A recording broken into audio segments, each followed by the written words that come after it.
Place maintenant aux Market Movers du jour, en direct sur TV Finance et Boursorama. Nous retrouvons Louis Azaïs, notre expert bourse chez TV Finance. Bonjour à tous, bonjour Anne-Laure.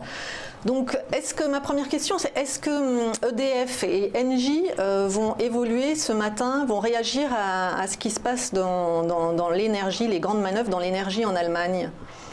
Alors, c'est une bonne question. Ce qu'il faut voir, il y a effectivement les grandes manœuvres dans l'énergie en Allemagne et après aussi ce qui se passe d'un point de vue aussi global par rapport au secteur des utilities. Et donc, par rapport au secteur des utilities, c'est un secteur qui avait été massacré depuis, on va dire, le début de l'année, mais depuis le 8 décembre. Le mot n'est pas faible. Voilà. Et ce massacre, il était peut-être aussi lié à l'appréciation des taux d'intérêt. Et il se trouve que comme les taux d'intérêt depuis 1 ou 2 semaines se stabilisent, les obligues repartent d'une certaine façon de l'avant. On a vu le Bund et le Bubble repartir de l'avant, alors que T-Bond, T-Note sont sur place. Mais en fait, c'est, on va dire, ce calme, c'est ça. Sur les marchés obligataires aide un petit peu les utilities. Donc là on regarde Engie.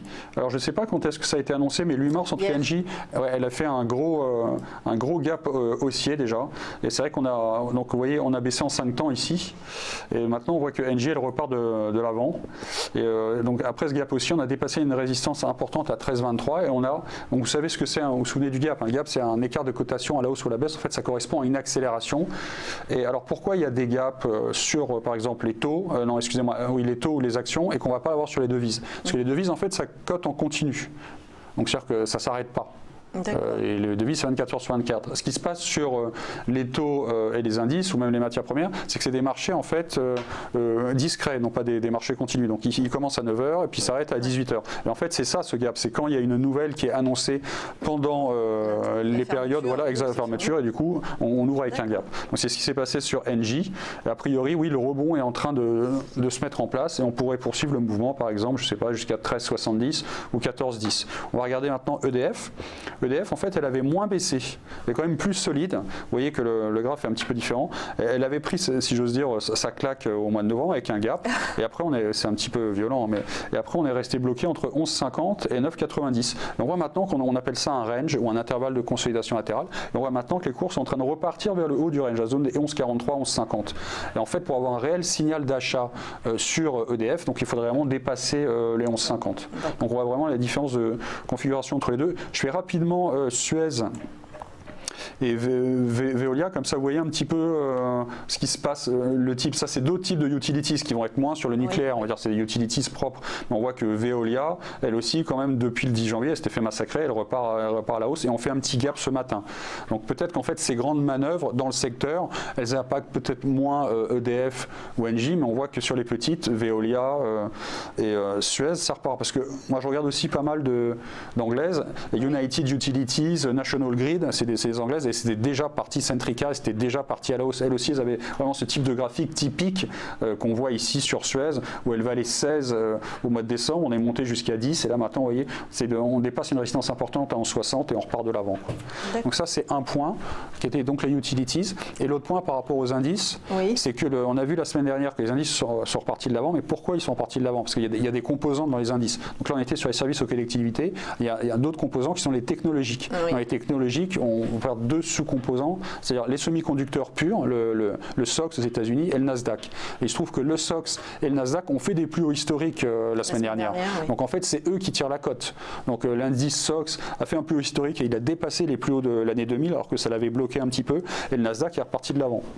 Alors pour regarder en France, quelles sont les valeurs technologiques. Donc là j'en ai un paquet, donc je fais assez rapidement. On va commencer par STM.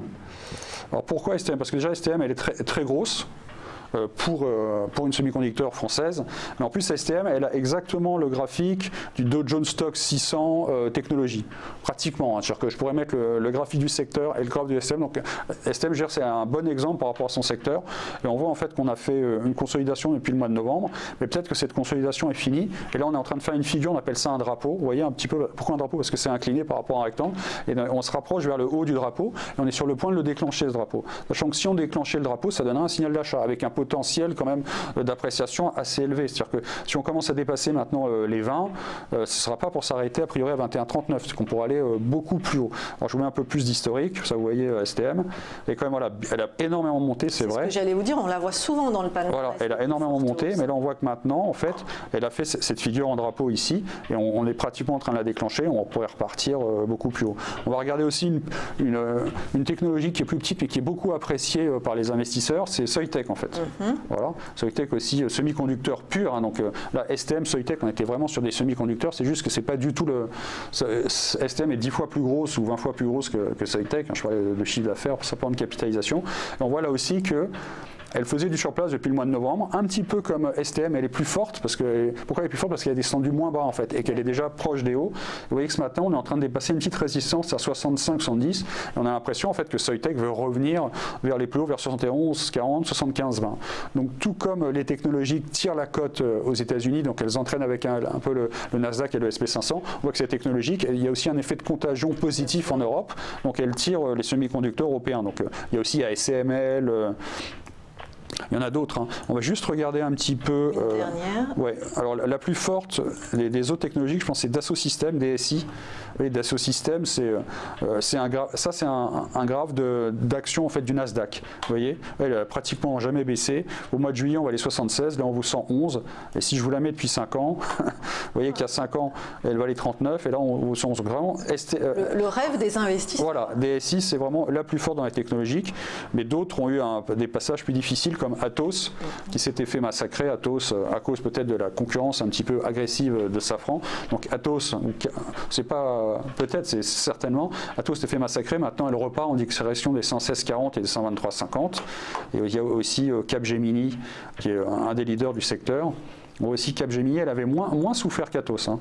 Elle avait moins souffert qu'Atos. Elle a fait sa petite consolidation. Elle aussi, elle dépasse des plus hauts, une résistance, 5,45, et maintenant elle se dirige vers 108,80. Donc c'est vraiment un secteur à jouer. Voilà. Et là on voit Alten aussi qui avait beaucoup souffert et qui repart de l'avant. Et après, quand on dit Alten, on finit toujours aussi avec Altran, c'est un petit peu obligatoire. Altran qui était un peu plus en retrait, mais elle aussi qui essaye de repartir. Donc voilà, je vous ai montré un petit peu toutes les actions du secteur pour que les investisseurs puissent choisir celles qui les intéressent ou pas, avec on va dire tout en haut des SI qui est la plus forte, Dassault Systèmes, et dans les plus faibles, j'ai plutôt du Altran et du Atos, donc en fonction de ce qu'ils veulent jouer comme stratégie. Merci beaucoup Louis Azaïs, notre expert bourse chez TV Finance.